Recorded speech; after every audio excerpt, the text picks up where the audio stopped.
Welcome to our channel. Today we how to fix Ethereum smart contract errors with Binance, full guide step by step clearly. To fix Ethereum smart contract errors with Binance, start by identifying the error in your smart contract. Check the error message you received during deployment or execution.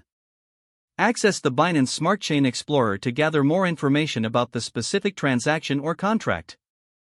Copy your smart contract address and paste it into the search bar of the Explorer.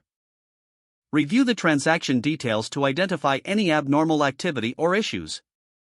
Once you've pinpointed the issue, review the smart contract code. Open your code editor and load your smart contract file. Focus on the specific areas that are causing the error as indicated by the Explorer. If the error pertains to gas limits, consider optimizing your contract for lower gas consumption. Remember to adjust any functions that may be too complex or resource intensive. After making the necessary changes, compile your smart contract again. Ensure there are no syntax errors during compilation.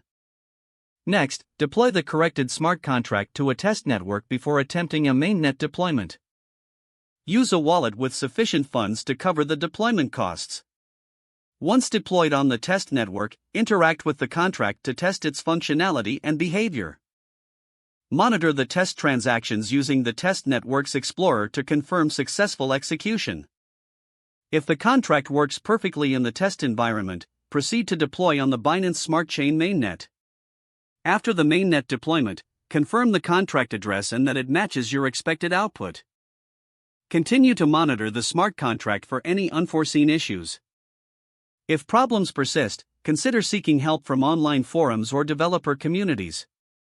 Document all steps taken and any issues encountered for future reference. This thorough approach will help ensure your Ethereum smart contracts function as intended on Binance.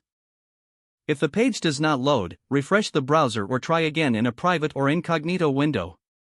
Make sure you are using the correct email address, then retype it carefully to avoid small typos. If your password is not accepted, use the reset option and create a new strong password you can remember. Check your spam folder for verification or security emails, then complete any requested confirmation steps. Enable two-factor authentication if available to improve account security and reduce unauthorized access risk.